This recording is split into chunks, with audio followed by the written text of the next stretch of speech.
Hi guys, this series today is a tutorial about 3D modeling in GMAX. Basically what we'll be doing is using a background photograph to create a more detailed 3D object in GMAX.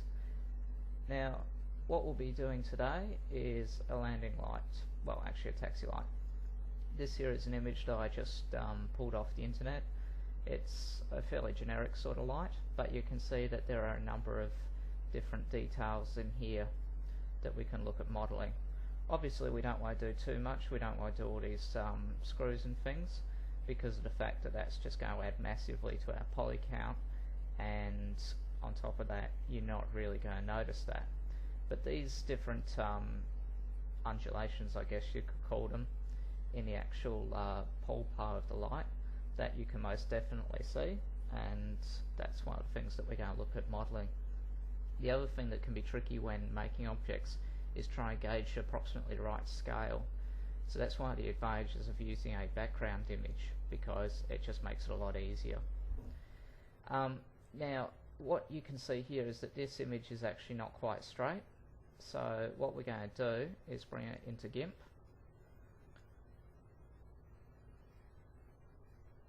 There may be a few times here where I'll just cut and fast forward a little bit just to make it slightly easier viewing. Alright, you can see if we zoom in here and use the rectangular select tool that the edges are not exactly straight. So we'll probably use 1.8 to 2 degrees worth of rotation. So just use the rotate tool, just type in 1.8. Just give that a go. Go back to our rectangular select tool. Yeah, not too bad. It'll be close enough. The other thing we want to do is cut it down to the size of the actual light itself. We can have a tiny bit out to the sides, but it's generally better not to. Now I'm estimating here that this is probably about 30 centimeters high, thereabouts, by perhaps, I'm going to say, probably 10 to 15 wide. Realistically, I think when we make the model it will need to look a little bit wider, so we might try making it more like 20. I'm also just going to crop this in a little bit here, because that screw or fastener or whatever it is, we won't bother modeling. Also try and keep the image a little bit more symmetrical.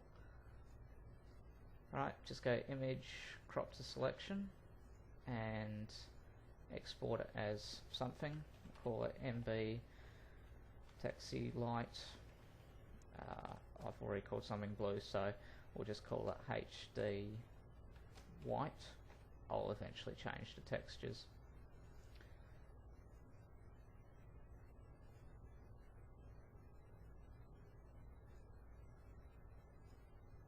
Alright. The textures we'll be using to put onto a model today are these two. I created these earlier, a day and a night texture. Basically these were just got from the reference image, and then some of these other bits like the base here and this part of the pole or the post, whatever you want to call it, that I've actually more or less made from scratch, but just copied some of the details across. So we'll just use those for today. Next step is crank up GMAX. I'm assuming you've got the FSX SDK installed for this. Don't ask me about installing it because it's a bit of a mess. But anyway, if we use the left hand side here, just zoom in a fair bit, select the plane and draw one. You can see here our length and width of a plane. The length will always be the vertical axis. So we've estimated that that will be about 30 centimeters, 0.3 meters, and we'll try about 0.2 wide. We don't need all this extra mesh detail in here, so we'll go and reduce the length and width segments down to 1. Next, select the move tool, and just make sure it's centered. Just select each of these, hit 0. With the Z movement, we're actually just going to have to move that up off of the ground manually. Get that pretty centered there. Next thing is to go up here into GMAX Material Editor, go New, Flight SimX, set the specular to black, and then use this little box here to import a bitmap and try and find our reference image, which is back on. Just go find it here, bear with me for a sec.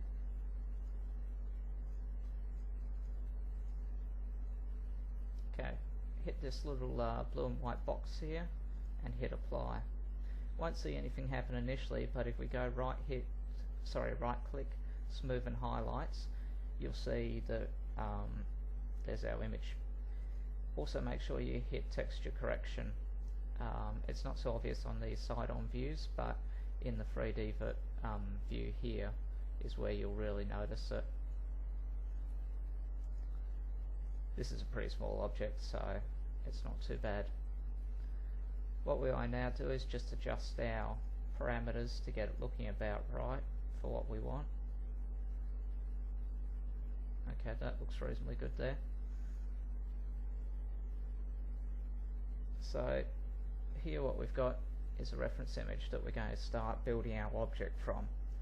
Now the first thing I'm going to model is this part of the post here and the base. So basically what I'm going to do now is count up how many vertices I'll need on the vertical axis of the cylinder that I'm going to use. So to create this top part here, I'm going to need 2 vertices. Then there's going to need to be 1 here, so that's 3, 4, 5, 6, 7, 8. I'm not going to model this part here because I think it's a little bit unnecessary. So 8 will actually be down here. Then 9, 10, 11, 12, finally 13 out at the edge of the base. The reason why we're counting all these up is because of the next step here. If we zoom in on this top view, grab a cylinder and start drawing that. If you don't have on, you can see the numbers on the right there moving in the radius box. If you don't have at least about 0.1 there, it will simply refuse to create the object.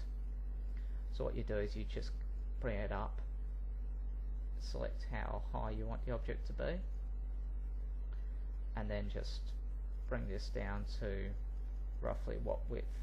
Now we're going to start quite narrow because it's easier to pull the vertices out than in. If we go here back to wireframe and zoom in a little bit, you can see we've got quite a lot of sides around the cylinder. That's really not going to be necessary for an object of this size. I reckon we'll bring that back to 6 just to make a hexagon. While we're at it, I'm just going to center this as well.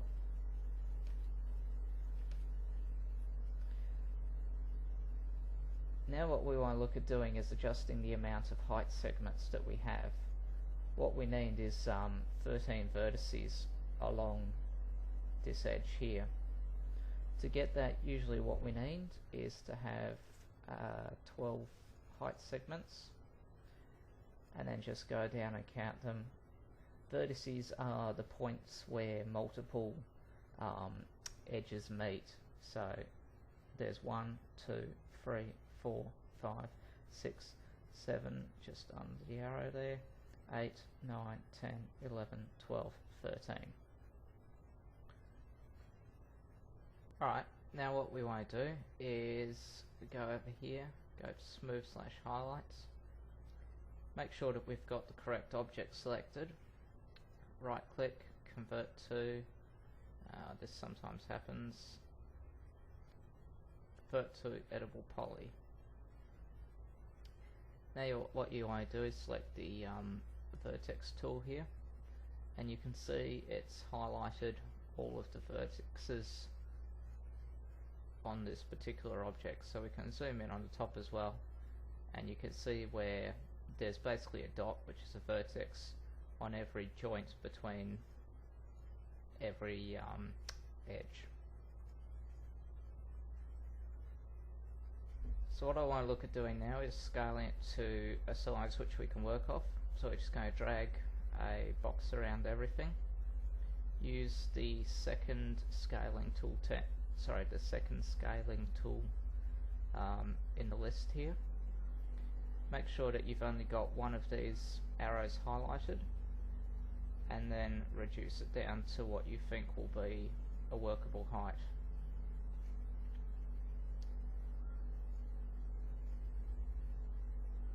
Brought that down a bit much.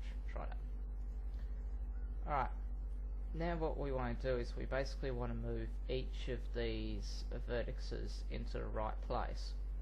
But because we don't want to distort our nice cylinder object here, what we do is we select all of them at one vertical level, shall we say, and again use this scaling tool just for the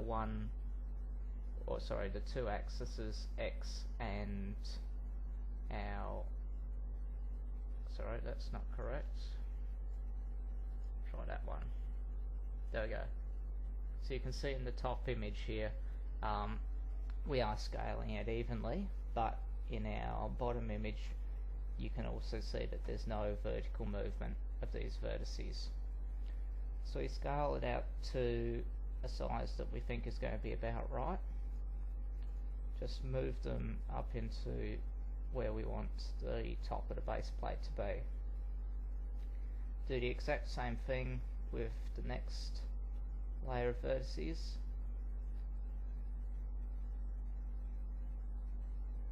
Scale them out. The main thing here is to make sure that the sides are actually horizontal. So when you get that about right, just move this set up into the right spot. We're going to call it about there. Alright, so now we select our next layer, bring that up a bit, scale it to, again, roughly the right size, and once we've got it scaled, then move it to the correct level. Because the bottom of the top plate here looks like it's pretty much flat, we're going to make sure that there isn't any slope on the bottom, so we definitely don't want the vertices higher than the edge here. So we want it about on, if not just a tiny bit below. Bring your next layer up, scale them out. Again, we want to make sure the edges are pretty much vertical. You can do that either by looking at the bottom image here and just see whether the edges are straight up and down, or with the top image you can actually see what is happening with the object in terms of its X and Y axes. So get that pretty much on, and go down and select the next layer.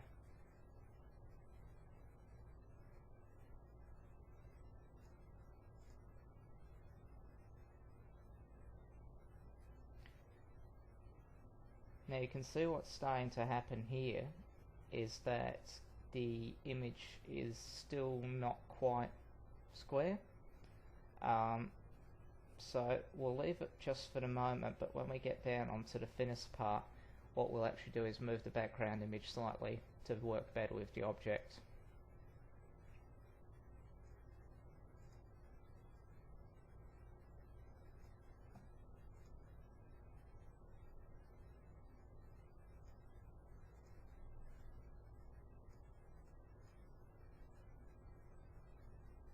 Now you can see here, it looks to me like this edge here isn't quite flat.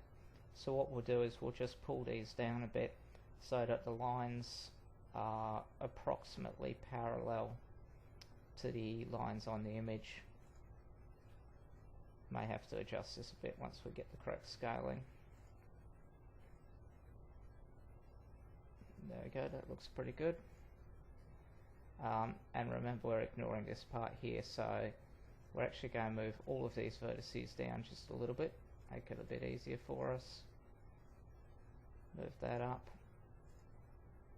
and scale it out. Now you can see what's starting to happen here is slightly more of the image is sticking out on one side, so we're actually going to just move that slightly, but first of all I'll just put those down in the right spot. To move the background image, just go into our Create tab here, select the background image, and then you can move that as required. So just sort of center it up a little bit. We know that it is slightly skewed, so we can actually overcompensate just a tiny bit, which will mean hopefully we won't have to move it again. Let's go back to editing, select your object here, go into your vertice mode again, go into your editing tab and then into the vertices, then zoom in. Now again you can see here this is a slightly sloped edge, so what we're going to do is bring this layer up to approximately where we want, and then just scale it so that it's the right width, and then just fine tune to get the slope pretty much about right. I'm not going to show you the bottom few layers here because you should have the hang of it by now. Alright, because of the perspective on the image here, to get this base plate right, we're just going to have to use a little bit of artistic license, because obviously it's hard to tell whether the vertices should be here or up here.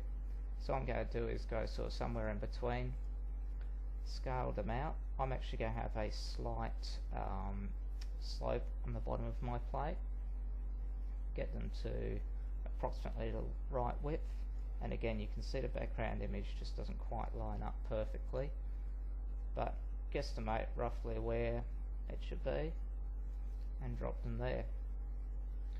Just go back into your Create tab here, that means you won't accidentally modify anything. Now with the perspective view here, you can see that when you start to zoom in, things disappear. This can be a problem when doing quite small objects. So just to show you what we've actually done, I'm just going to select everything, make sure we've got the uniform scale tool on, and just scale the whole project up a little bit. If we want to hide this base plate, the background image, just select it, go into this display tab here, hide selected. So now you can see a 3D interpretation of what our pole actually looks like.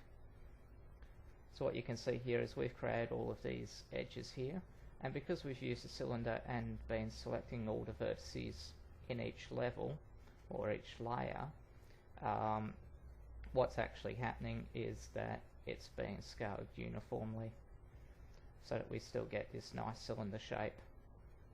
Okay, I know it's a hexagon, not really a cylinder, but if we were doing a larger model, we'd have a lot more sides. We'd have probably at least 8 to 10 sides, if not more. And for small objects like this is only going to be maybe a total of 30 centimeters high. It doesn't matter so much. So anyway, I'm just going to hit Ctrl Z a couple of times to get that scaling back right.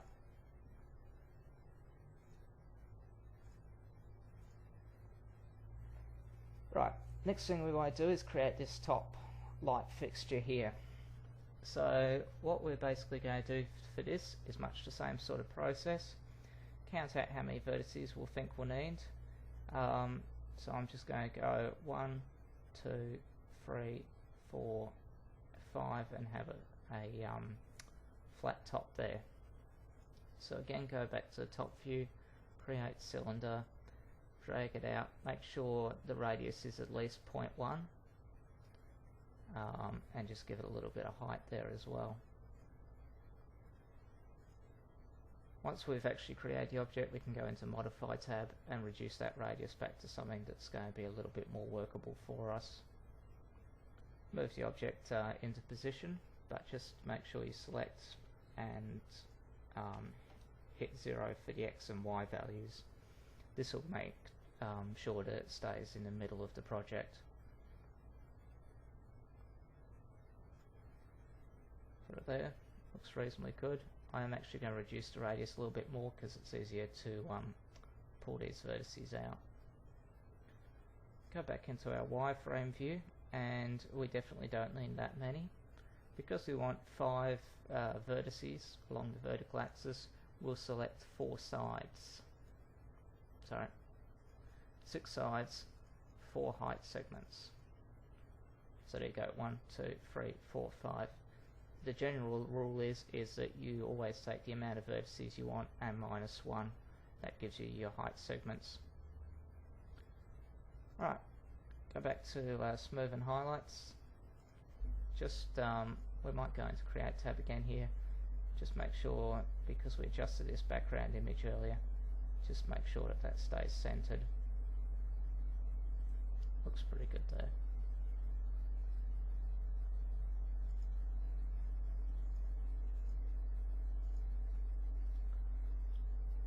The other thing that we actually want to do before we go any further is we want to try and reduce the amount of polys that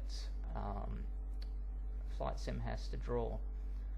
So for that, what I'm going to do is actually scale this up just a little bit. Now go, just select that, right click, convert to editable poly. In the perspective view here, just go down underneath, select this one here, the polygon, and just select that bottom one and hit the delete key. Usually if you're in doubt whether you've got the right one selected, usually the first one you hit will be the correct one, but once you delete it, always just take a look around, make sure you've actually deleted the right thing. So now we can scale this back down again.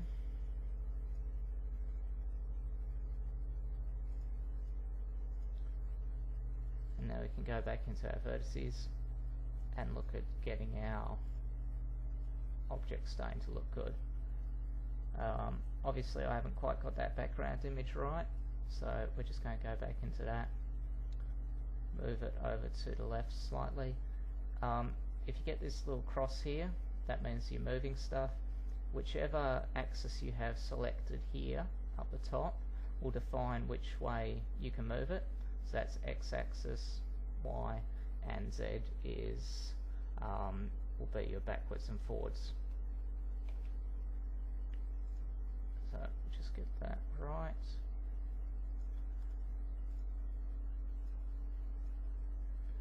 Go back into our vertices, and for the top, I don't want to make it too narrow, so I'll put it around there. Sometimes I find you get where the shape used to be still showing up, but once you zoom, that disappears. Basically the same procedure as before. Bring the next layer up, scale it to roughly where we want it. With this here, because we're looking for a nice dome shape, we'll probably have to do a little bit of tweaking to get it looking good, but for the time being we just want to put them in about the right location.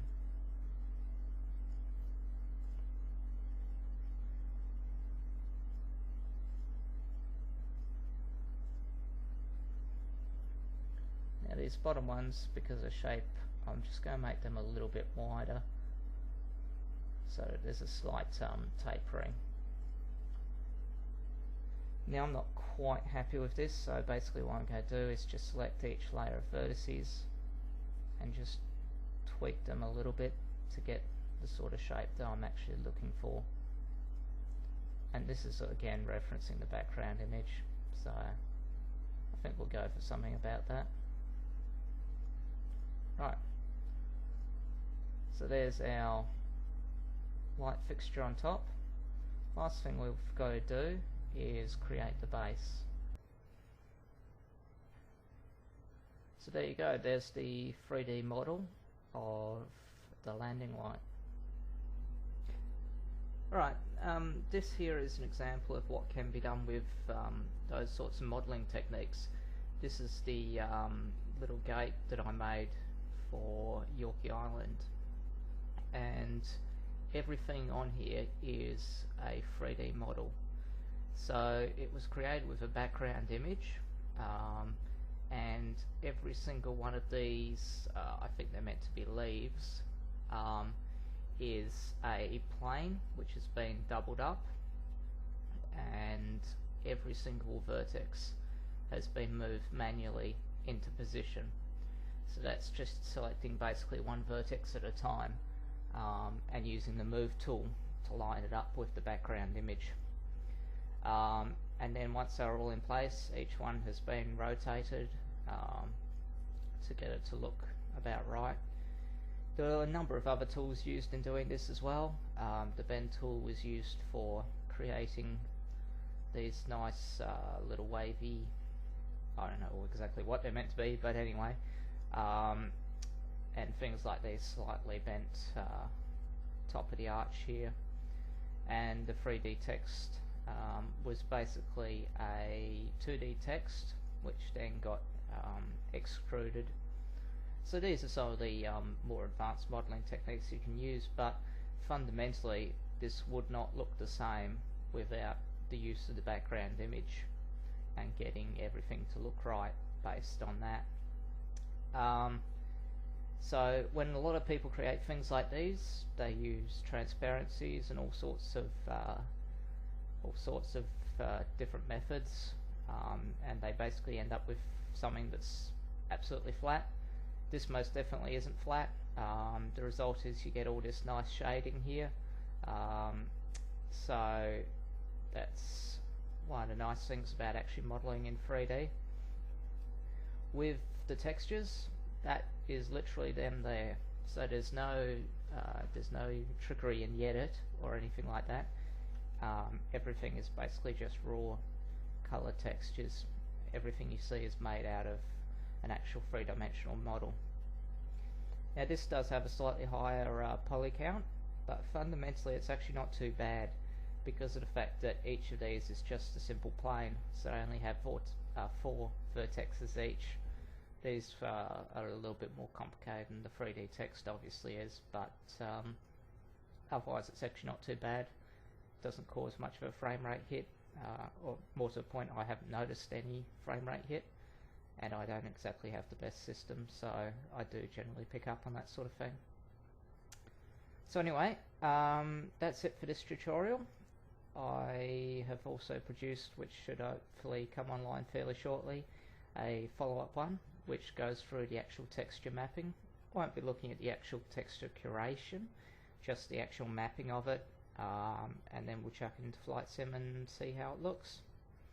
Alright, looking forward to next time. Thanks for watching, guys.